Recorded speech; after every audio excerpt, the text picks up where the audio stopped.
Well, I'm Jaden Jefferson, and welcome to this week's episode of Behind the Byline from the Toledo Free Press. I'm right now joined by Dr. Joel Voss, who is an associate professor of political science at the University of Toledo. And the University of Toledo has an upcoming speaker series called Great Decisions, really focusing on a bunch of different geopolitical issues. So, could you tell us about this series and how it came to be? Yeah, sure. Every year, the Foreign Policy Association of New York, they create a list of subjects to talk about, right? And that's essentially what the Great Decisions Speaker Series is. So it can happen across the United States, maybe even the world. And people just get together and they have conversations on foreign policy. Some of these are very big, and then some of them are, quite smaller. Ours right now is smaller and internal. So the experts come from UT, which of course we do have a lot of experts, so that's nice. Um, but we hope to grow it, right, and start inviting people for talks later on as well. And there are a lot of different things to talk about just nationally and internationally. What was the importance of doing this series? Because it's easy to have an isolationist view of the world, especially if you live in the West, the United States in particular. And so, what doors does this open to the rest of the world for Americans and people right here in our community? It's certainly easy to get trapped in the local, right?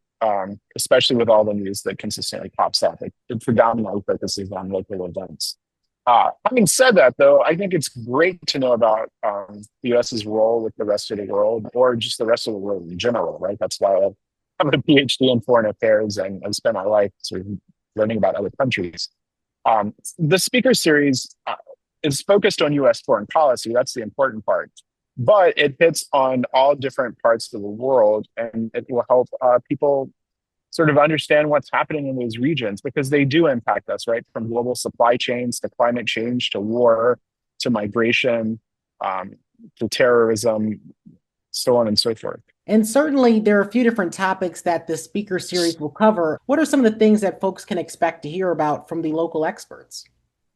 Yeah, sure. So I can give you a rundown of the talks. I can't always remember them exactly in order, so my apologies for that.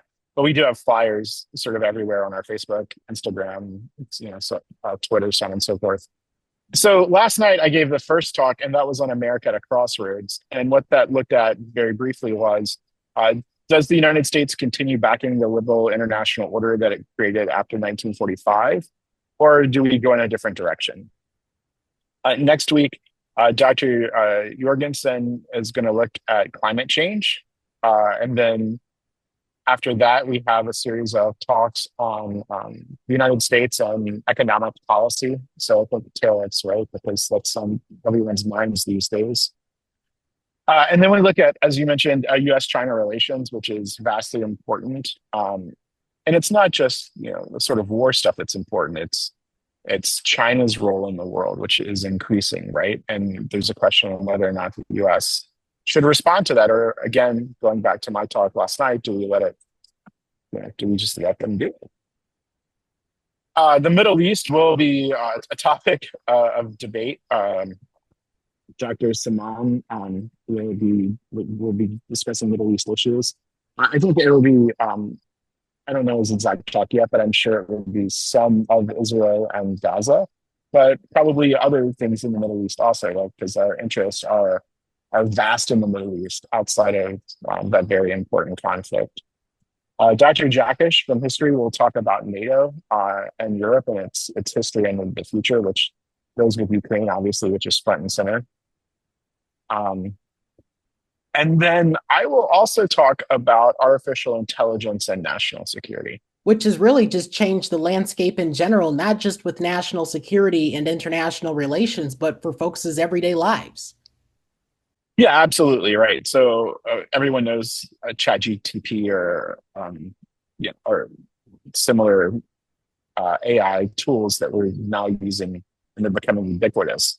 For international security, right, there are lots of important questions. One, it's big data, right? Like tracking our own citizens, tracking foreign citizens, tracking people in other countries. There's obviously issues with, I mean, uh, having AI be able to discern like who to kill and how to kill and things like that. I mean, there were a lot of like really important sort of futuristic questions that way. And we've certainly seen in Ukraine that AI technology has become a big part of that war because drone warfare has become something that's more common to see, particularly in that conflict. What would you say the role of technology has been in really changing the way wars are fought? Yeah, well, every war that we fight ushers in new technology. It's kind of a weird thing to think about, right? Yeah. But if you think about US history, um, a lot of the technology that we use every day, including the internet, was really for war. Um, Now, having said that, right, clearly Ukraine has shown us that this is the beginning of drone warfare, right? Certainly, the United States has used like things like predator drones, right, in the Middle East and things like that. But this is the sort of beginning of like widespread drone warfare, and we saw a little bit of it with Iran and Israel also this year. But that's where technology is going, right? So right now, a lot of the drones are flown by people. So there's a fighter jet flying over me. I hope it is not a drone or AI. And it's a human. I apologize. I am outside. So anyway, most of the drones right now, right, are sort of classic drones where you've got a controller and stuff like that. Um, but later on, and very soon, you'll see AI sort of controlled drones where they can examine the landscape, find targets, discern if the targets are appropriate or not, and then eliminate the targets. Yeah, and one other piece of technology that's changed war is the fact that we have access to cell phones now that can show us video of wars being fought. There's never been a time in human history where you could go onto your phone and see video. For instance, the war in Gaza right now, a lot of that imagery has really influenced and shaped public opinion about that conflict. And so, certainly, we're looking at the world through a different lens than we used to, maybe the traditional television newscast where you would see it at 6:30. But of course, those videos are now everywhere. How does that shape how countries adapt in terms of foreign policy? Because now they're facing pressure from not only citizens, but the rest of the world and the people who are seeing the images from the wars they're fighting in. Well, it's certainly democratizing information, right? And that's, I would argue, a good thing. Countries don't always like that. So if we look at the United States and the war in Vietnam, right? Americans saw caskets coming back every night, and they had names read out to them, and that really soured. I mean, there were quite a few things that soured the U.S. with Vietnam, but that soured public opinion. And so, since 9/11 and across multiple administrations, there's been a really concerted effort to like downplay American deaths. Um, Now, I don't mean to not like we certainly care about our fallen, but what we don't want to do is just have caskets on TV, right? And so now, cell phones they allow us to see that stuff, and it's easier to document war crimes now.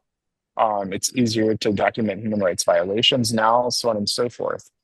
And it's easier to control public opinion. So a lot of the conflict right now in Ukraine or Gaza, for example, is about controlling public opinion. Now, having said that, and not to take too much time on answering this one question, there's also the specter of disinformation and fake images, fake videos, and AI will certainly play a role in that as well. What do you make of just this battle between countries saying what people should take from these videos and the conclusions that people draw from saying them? Well, in the conflict, right? And I'll just use Israel and Gaza as an example, but you could use sort of any conflict. Um, there's going to be an attempt to downplay and you know hostilities, right? So Israel would downplay that because that's a normal strategy that they have, right? Um, and sometimes there's a strategy to sorry, there's a person talking on the phone. It's quite distracting. This is what I get for having set an errand. So anyway, but there's also a goal to maybe I don't know the word. I'm trying. I'm having a hard time thinking of the word right now. There's a time to maybe overplay the other side too, right? And I'm not saying that I don't actually know the case in Gaza right now, one way or the other, right? My assumption actually is that it's famine because it's a conflict and that's a tool of war. But this is why it's very important to have outside people come in and then view the area, right? You need outside inspectors in there to tell the world what's happening. Yeah, and I will note journalists as well, but we've seen so many journalists who've been killed in Gaza, and that's become a whole nother issue. But I do wonder, given the access that we have had to videos, photos, and imagery from war, it kind of has this anecdotal effect of people thinking that there's maybe more instability in the world now than there maybe was before. So, from your observation, are we in a period of more instability than previous generations, or is it just the access to the instability in the world that has made it seem more prevalent? Wow, what a great question. uh, oh wow. Okay, so one there's conflict is ubiquitous, right? And I don't think there's a time that I can think of where I can go back and not see that there's conflict ongoing, right? Now, media has really put this to the fore, and they've done that because I think it's important that we learn about these things, and that's good, but also because they get clicks, right? And so there are two incentives to show that.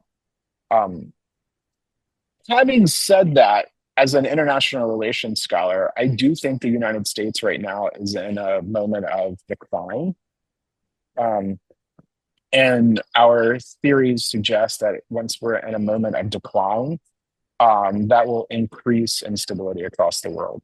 And that's the thing, in terms of the US's position in the world, because we see that kind of changing right now, where you have President Trump who takes more of this isolationist approach than maybe his predecessors have. And that really does change things. I mean, we just saw recently this summit in China with the leader of China. We also had President Putin of Russia. Kim Jong un was present for this. Is it that the power that the US once held is being shifted onto others and that there's this new world order that's forming? Well, I think there's a good question there, and then um, I'm going to get to it, but I want to respond to your point about isolationism first. So there's the issue of isolationism, and then there's the sort of uncertainty about who leads, right? I don't think that the Trump administration is isolationist.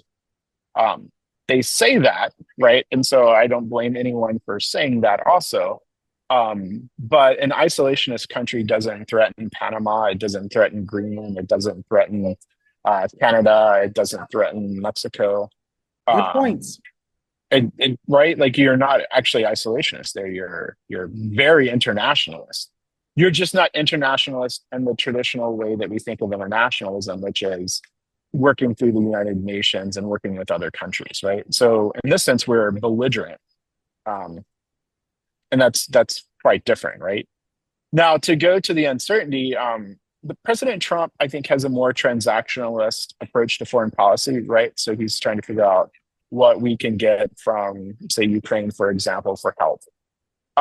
That's his policy. I'm not making a comment on that one way or the other, right? Um, but what that does do is it pushes us to the sort of sidelines on leading the world. Um, and so now that opens up more territory for China to be a leader, and they're actually attempting to do that. The next best sort of democracy to do it would be Germany, perhaps, a liberal democracy, or India, perhaps. But they're not in a position right now to like really lead. And so we're at a point where the United States is by default leading, but we're not leading how we used to lead. How long would it take then to regain that standing that the US once had? Because I'm glad you mentioned China as an example of this soft power that they're now exercising around the world. We see that in the African continent as well. Russia has done the same Yes. at when we're at Yeah. a time of pulling back and cutting funding to those programs. Yeah. So I think again, you've asked a good question. And I'm going to try to give you shorter answers here so you can Well, it's ask more good complex for questions. sure. Right. But I think there are a couple of things that can happen, right? Like in the short term, how could the US gain regain perhaps its standing? It needs to be credible. And so the Trump administration vacillates a lot on things like tariffs. and Ukraine, and that's problematic. The world needs to believe what we say. And we need to punish countries that don't do what we say. So I can go to the Biden administration now and also the Trump administration on Israel. We've asked Israel to not do certain things inside the West Bank and now inside of Gaza. And the Netanyahu government ignores us. So that makes us non credible, right? In the grand scheme of things. So what we should do is start keeping our word. And we should back the institutions that we think help us, like trade regimes, things like the World Bank, et cetera. Now, the other bigger long-term thing is that we have pulled out more or less, we've pulled out of the global South, including South America, Africa, Asia, so on and so forth. And China has come in, and Russia to some extent, and they've come in with large-scale development projects, which don't have a lot of human rights strings attached, so on and so forth. And those countries now look to China. And so for us, if we wanted to recapture that part of our global power, it would cost a lot of time and money and effort. For We would sure. essentially have to rebuild our entire engagement with the global South. Would you say that there's a disconnect between what is happening globally and how the United States is perceived versus how Americans view the US's role? Because there's certainly the issues that Americans interact with every day, economics, they interact often with public safety, those types of things. But there really is this global shift happening. Do you think that most Americans are even attentive to just the significance of this moment? That's a good question, also, and a tough one, right? So, some public opinion polling has suggested that America has viewed China as increasing in its power, and the United States is diminishing in the world. Although that's partisan. So, the Democrats didn't think it was bad when Biden was president. Now they do, and vice versa, right? For Republicans, now they think we're heading in the right direction. Um, But I think the common, normal, like American, isn't really thinking about our standing in the world right now because we're too concerned with cost of living crises and inflation, along with cost of living and domestic problems, right? But I do want to go back to what you had to say about credibility, which I found interesting because the US has this weird in the past few years. It's not exactly a policy of getting involved. I want to use Ukraine as an example where we backed Ukraine and we said we supported Ukraine, but we didn't go 100% in on supporting Ukraine. During the Biden administration, there was this hesitancy about certain weaponry that could be provided, how long range Right. those missiles could be. And we're still seeing that carry over into the Trump administration, where there are these threats of maybe more sanctions or tariffs that are just solely threats. And so, what do you make of that? Yeah. So the United States and Russia have gone a long way to avoid openly firing at each other. And when there are cases where we accidentally do fire at each other, like in Syria, we do as much as possible to downplay that because the United States and Russia have almost no incentive to fight each other, um, given nuclear weapons, of course, but just given conventional arms, et cetera. And so I actually think the Biden administration did a good job of ringing the bell that Russia was going to invade. And I may have talked with you about this at some point. Um, I didn't think they were going to invade at first, so I was wrong. Now, having said that, I think where the Biden administration towed the walked a sort of tightrope was okay. We need to defend Ukraine because countries shouldn't just invade other countries, and we need to Ukraine and protect Ukraine because they're not democratic, but they were certainly flirting with the EU more than Russia at the time. And we need to back Ukraine because Russia is a geopolitical rival. If Ukrainians are killing Russians, then that's better for us. I know that sounds terrible, but it's a calculation, right? So the problem then that we have is we kept thinking, okay, well, if we give them X amount of weapons, that's us backing them, but not actually actively involved. Because some of these weapons we have to teach them how to use, so on and so forth. Um, And we kept pushing that forward a little bit, a little bit, a little bit. And now it's a bit more chaotic, right, in the Trump administration.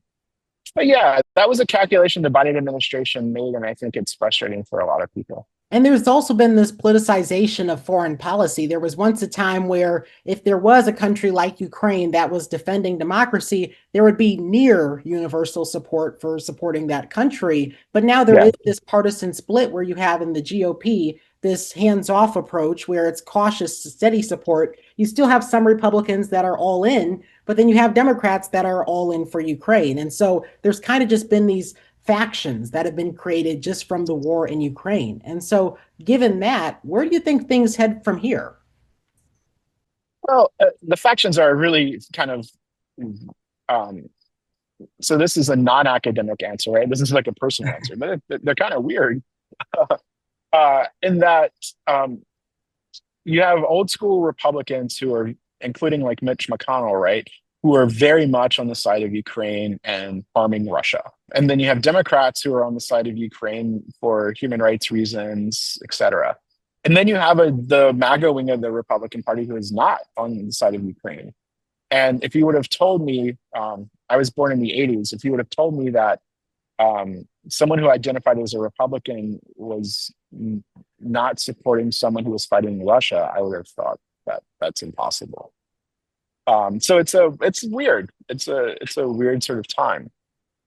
Now, where does that go? Ukraine's tough, right? So I said earlier, if President Trump wins the election, you'll see Ukraine probably negotiate sooner rather than later because the Trump administration will probably not back them as much as the Biden administration. And that's true, but Europe has come up with more money.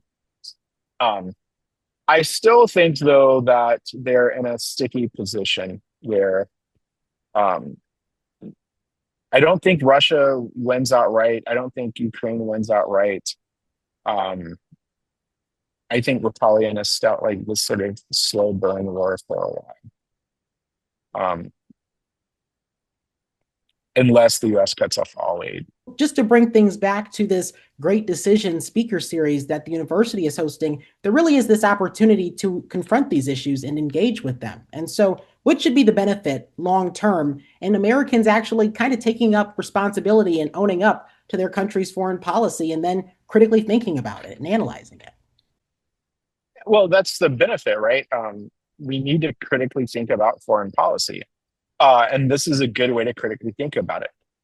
It doesn't matter what your political affiliation is, right? Whether you're Democratic or Republican or somewhere else, you should question your government and you should challenge your government, and you should have your own views about foreign policy. And that's kind of what we're hoping. People will have their own views and they'll have open debate about them. Every person should have at least some sort of opinion on like what the U.S. should be doing globally.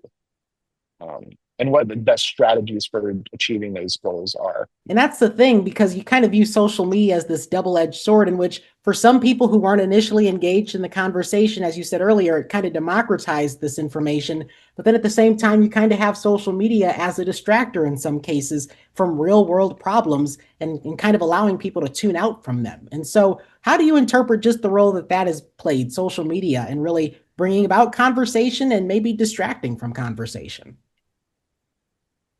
So, certainly social media has allowed us to get new information about conflicts, which is nice, instead of like traditional newspapers, right? And the evening news.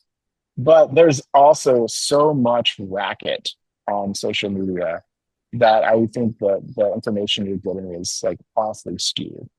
So if you're far left or left and you like some influencers, they're giving you honestly mostly crap information. It's bad information without context, and you can say the same for the right. The influencers are popular because they're loud, um, but being loud isn't always being right. So personally, right, I would rather students disengage with social media with foreign policy things, especially given the other net negatives that we know in social media and mental health problems and things. Being loud isn't always being right. That's some quality wisdom to bestow upon the audience for sure. Dr. Joe Voss, Associate Professor of Political Science at the University of Toledo. Thanks for coming on Behind the Byline. Always my pleasure. Thank you. And the speaker series, once again, it's called Great Decisions. So certainly you can Google that. The university website has some information, as well as the university Facebook page to attend one or all of those different events. I'm Jaden Jefferson. Thanks for listening. And for more episodes of Behind the Byline, you can head over to ToledoFreePress.com and search for the show on Spotify.